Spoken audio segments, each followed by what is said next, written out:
Salut et bienvenue sur notre chaîne. Ici, nous parlons de développement personnel, d'entrepreneuriat et de motivation. Car c'est en acquérant des connaissances, des compétences dans ces domaines qu'on peut se réaliser et vivre réellement le type de vie qu'on veut. Dans cette vidéo, je vais vous donner 7 différentes astuces pour gérer efficacement son temps. Comme j'ai l'habitude de le dire, cette chaîne, notre temps et notre santé sont nos plus grandes valeurs, nos plus grands atouts dans la vie. Par conséquent, il est très important d'apprendre à les gérer de façon efficace. Sans plus tarder, le premier élément quand il s'agit de gestion efficace du temps, c'est de se définir un but clair et précis de vie. Ok, j'ai même consacré une vidéo dessus sur comment est-ce qu'on se définit un but clair et précis de vie. Pour ceux qui ne l'ont pas vu, vous pouvez y faire un tour. La définition du but, c'est l'élément essentiel même de la vie. Mais si tu n'as pas de but, tu ne sais pas où aller, par conséquent, tu n'atteindras aucun résultat dans la vie, tout simplement. Donc, il est très important de se définir un but clair et précis de vie. En se définissant un but clair et précis, ça va nous permettre d'être focus, d'aller tout le temps à l'essentiel. Par conséquent, on va éviter de perdre trop de temps inutilement. Okay? Donc, ça, c'était le premier point. Il faut se définir un but clair et précis de vie. Deuxième élément, quand il s'agit de gestion efficace du temps, apprendre à faire la différence entre ce qui est important et ce qui est moins important dans sa vie. Vous voyez, beaucoup d'entre nous, on passe plus de temps sur des choses qui sont moins importantes, des choses qui nous apportent moins de valeur, moins de résultats, plutôt que de nous focaliser sur des choses qui vont nous apporter plus de résultats et nous permettre d'aller de l'avant dans la vie. Je prends un exemple de quelqu'un qui, plutôt que de prendre un livre pour lire, préfère passer 90 minutes de son temps à regarder un match de football, tout simplement parce que c'est son équipe, c'est son club préféré qui est en train de jouer. Bon, c'est vrai, c'est ton club, mais qu'est-ce que tu gagnes réellement? Contrairement à celui qui va prendre le livre pour lire, là, entre vous deux, qui va le produire le plus de résultats dans sa vie? Voyez? Donc, il est important d'apprendre à aller à l'essentiel dans la vie. Donc, il faut savoir, il faut faire la différence entre ce qui est prioritaire et ce qui ne l'est pas. Et comment on fait la différence entre ce qui est prioritaire et ce qui ne l'est pas? Tout simplement, quand vous avez des tâches à accomplir, regardez dans la tâche que vous voulez accomplir, laquelle est cette tâche-là que si j'accomplis va m'apporter le plus de résultats. C'est l'élément essentiel, c'est sur ça qu'il faut se focaliser. Troisième astuce de gestion efficace de son temps, c'est d'apprendre à dire non. Il faut apprendre à dire non souvent. Vous voyez, il y a des gens, ce sont des bénis oui. Je veux que tu m'accompagnes à aller faire telle chose, il va dire oui. Je veux que tu partes faire cela pour moi, il dit oui. Moi, j'étais comme ça aussi. Mais à niveau, j'ai compris que, au fait, tout ce temps que tu consacres à ces individus-là, ça leur fait avancer en te maintenant en retard. Notre temps et notre santé, comme je l'ai dit, ce sont nos deux éléments les plus importants de notre vie. Donc, on ne doit pas les consacrer à n'importe qui et n'importe comment. Ce n'est pas de la méchanceté ce que je suis en train de vous dire. Nous tous, on rend des services. Mais, quand tu as prévu faire quelque chose et quelqu'un te demande un service, il faut analyser ces deux situations. Quelle est la situation là, quelle est la chose qui va m'apporter le plus de valeur entre ce que moi j'ai prévu faire et ce que l'individu là me demande, qu'est-ce qui m'apporte le plus de valeur, le plus de résultats. Tu analyses, tu dis ta conclusion et puis tu fais un choix. Moi personnellement, si tu me demandes un service qui n'est pas urgent et tu me dis tel jour j'aimerais que tu m'accompagnes, on va faire telle chose, je mets dans mon programme et puis c'est clair, ça passe sans problème. Mais tu es assis chez toi, tu m'appelles tout simplement, j'aimerais qu'on parle faire telle chose. Généralement, ça ne va pas marcher. Généralement, ça ne marchera pas parce qu'il y a toujours quelque chose qui est prévu. Il y a toujours quelque chose qui est prévu à faire. Et même quand vous n'avez rien prévu, apprenez à marcher comme ça. Quand c'est comme ça, les gens savent que on ne vous utilise pas n'importe comment. Vous êtes bien organisé, vous êtes une personne rangée, vous avez des objectifs, vous savez où vous allez. Donc, ne soyez pas des bénis oui, rendez service. Mais en même temps, ne rendez pas des services qui vont vous nuire. Il faut apprendre à dire non quand il faut le dire. Je vais vous donner un exemple. Il y a un ami qui dit que il y a quelqu'un qui lui a demandé de l'aider à déménager. Alors que ce jour-là, lui, il a prévu faire quelque chose de très très important pour lui. Donc, qu'est-ce qu'il a fait? Il a juste payé le service de quelqu'un qui est allé travailler avec aider son ami à faire son déménagement. Et lui, il a pu faire son travail qu'il avait prévu faire. Et aussi, il a pu aussi aider son ami. Donc, ça, c'est une manière de dire non. C'est une manière de dire non. Si lui-même il partait, non seulement il allait aller soulever les trucs, être très fatigué, et puis ce qu'il avait prévu faire, il n'allait pas faire. Peut-être même le lendemain, il n'allait pas pouvoir le faire. Donc, en payant le service de ce monsieur, il a pu aider son ami tout en conservant son temps. Donc, c'est en quelque sorte ce que je suis en train de dire. Donc, quatrième astuce de bonne gestion du temps, c'est d'être concentré. C'est-à-dire, quel que soit là où vous êtes, soyez vraiment là pleinement. Okay? Il ne faut pas être à un endroit et puis ton esprit à un autre endroit. Toi, tu es à l'endroit A, ton esprit à l'endroit B. Donc, vous êtes en train de faire quelque chose, il faut le faire, il faut être en plein dedans. Tu es au travail, tu es en train de travailler, c'est le travail. Tu es à la maison, tu te reposes, c'est le repos. Tu es à l'école, tu es en train de bosser, c'est la bosse. Tu es quelque part en train de faire quelque chose, il faut le faire pleinement. Il faut le faire pleinement. Cinquième astuce de bonne gestion du temps, c'est d'apprendre de s'étudier soi-même, connaître ses forces et ses faiblesses. Connaître vos atouts et vos limites. C'est pourquoi c'est important dans la gestion du temps, parce qu'en connaissant vos atouts et vos limites, vous savez que cette chose-là, je peux le faire et en tel nombre de temps, je peux le finir. Par conséquent, s'il y a une chose que vous ne pouvez pas faire ou une chose dont vous avez besoin de l'implication de quelqu'un d'autre, vous allez le chercher tout de suite. Ou bien s'il y a une compétence qui vous manque, vous allez chercher quelqu'un qui a cette compétence à venir vous aider pour que vous réalisez plus facilement ce que vous avez envie de réaliser. Je vais prendre l'exemple d'un étudiant qui a un exposé de peut-être 50 pages à déposer, à rendre à son enseignant.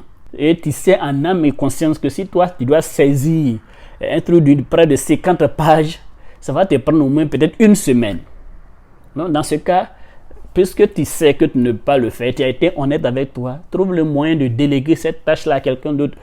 Va voir quelqu'un qui est peut-être dans un cybercafé ou bien un professionnel du domaine, il va le voir, il va saisir, bien arrangé, en moins d'un jour, ou même peut-être au plus de 2 jours, il a tout fini propre pour te donner. Et puis, ça te permet d'économiser beaucoup de jours, beaucoup de temps, et ainsi de suite. Ça te permet de faire, rendre aussi ton devoir dans le temps et de façon professionnelle, propre. Donc, il faut apprendre à se connaître ses forces et ses faiblesses pour pouvoir déléguer des tâches quand il le faut.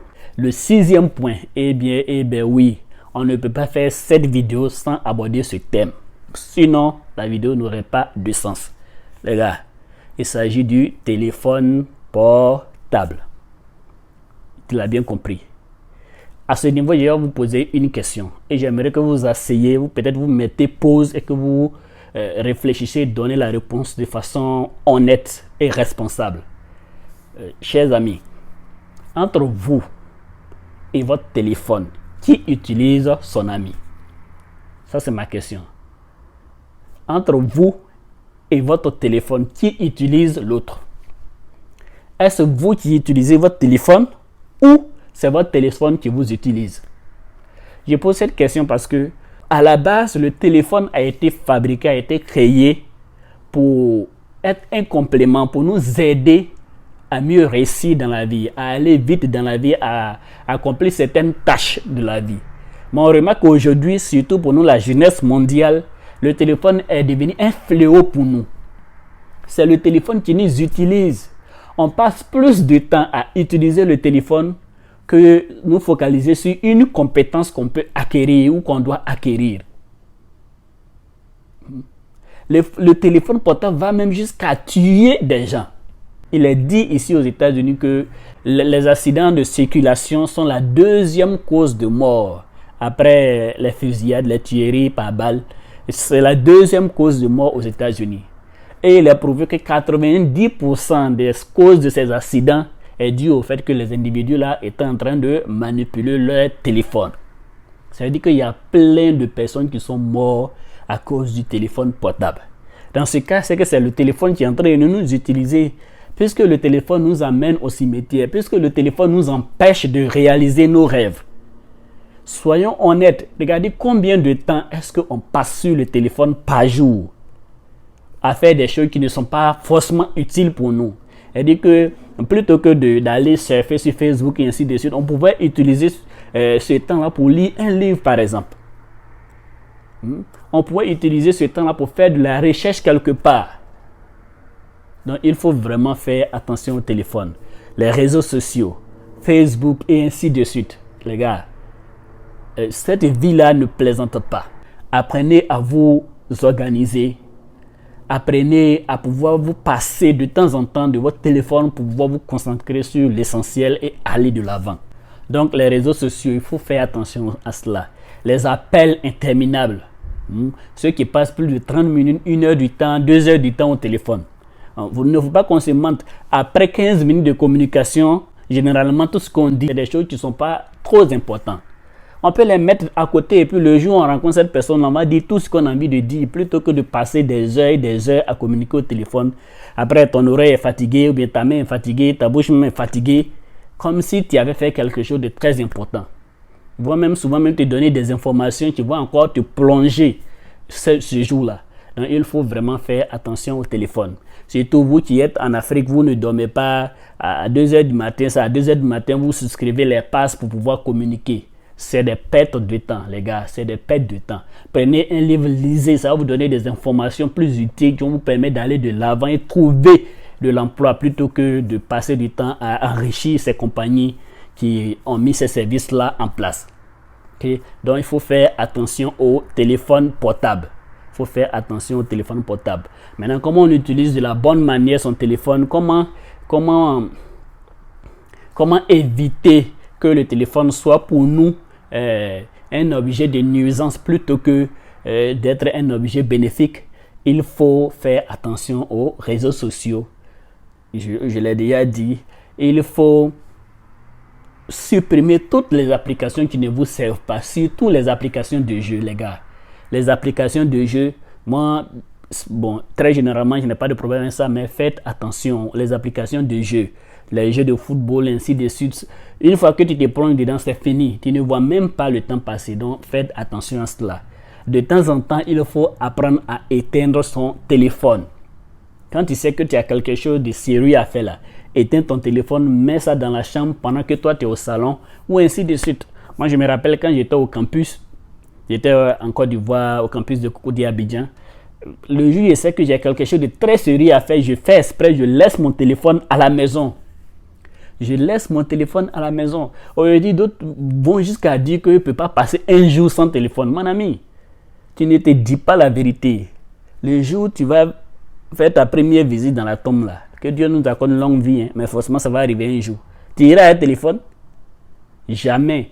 Donc il faut apprendre à pouvoir utiliser ton téléphone. De temps en temps, éteignez vos téléphones. Quand vous avez quelque chose de sérieux à faire, mettez le téléphone de côté. 7e et dernier point, je vais parler ici de quelque chose qui est aussi une sorte de fléau aussi pour nous, la jeunesse mondiale. C'est le sport, plus précisément le football. Les gars, je vais te poser une petite question d'abord avant de continuer. Combien de temps est-ce que tu as consacré à regarder les matchs de football lors de la récente Coupe du Monde? Sois honnête avec toi. Essaie de calculer combien de matchs est-ce que tu as regardé. Quand tu fais le cumul de tous ces temps, ça peut valoir combien d'heures? En plus de cela, quand tu as fini les commentaires que tu allais faire, combien de temps tu as consacré à tout ça? Vous voyez, pour un seul match, un seul jour de match, au moins, il y a des gens qui vont passer plus de 5 heures du temps consacré dans les 24 heures là au téléphone. Là où l'autre est en train de lire un livre pour avancer. Là où l'autre est en train de fréquenter les grandes universités pour avoir plus de connaissances, pour venir te dominer. Tu es là, tu contribues à donner de l'audience à cette télévision. Ils vont augmenter le prix de leur publicité.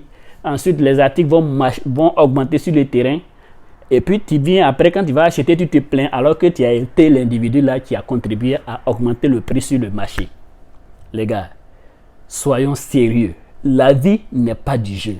Si tu n'es pas capable de t'autodiscipliner, t'organiser, utiliser toutes tes ressources pour travailler, aller de l'avant, la réussite ne viendra pas. Il faut que tu le saches. Il faut que tu le saches. C'est pourquoi tu dois exceller dans la gestion du temps. Le sport, le football et les telenovelas sont en train de voler tout le temps à la jeunesse africaine francophone, les gars. S'il vous plaît, ressaisissons-nous. Ressaisissons-nous. Lors de la Coupe du Monde passée, je n'ai regardé aucun match.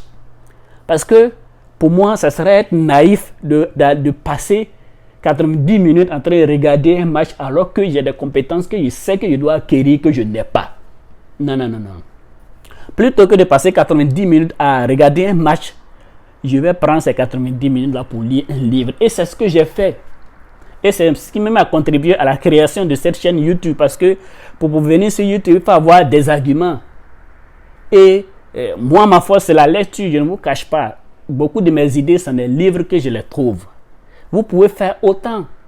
Pas pour devenir des YouTubeurs si ce n'est pas votre choix. Mais dans d'autres domaines, ça va vous aider. Ne passez plus 90 minutes en train de regarder un match de football, les gars. Depuis que moi, j'ai compris que je ne peux plus être un footballeur professionnel. Depuis que j'ai compris que je ne vais pas exercer un métier qui est lié au football, être arbitre, agent de joueur, entraîneur et tout cela, j'ai mis croix sur le football. J'aime toujours le foot, mais je ne laisse pas le foot perdre mon temps. Des gens qui gagnent en 1 minute ce que vous ne gagnez pas dans le mois. Vous passez du plaisir à les regarder. Après, vous allez où ils ont fini, mais ils sont allés se laver, ils sont couchés, tout cela. Et c'est vous êtes en train de faire des commentaires jusqu'à 2 h du matin. Sommeil qui est doux comme ça à 2 h du matin, vous êtes assis en train de commenter des matchs. Les gars, ce n'est pas sérieux de votre part. Vous voyez, pour finir, il est dit que en islam, il y a 4 choses sur lesquelles, quand on va mourir, Dieu va nous demander des comptes. Et parmi ces 4 choses-là, il y a le temps.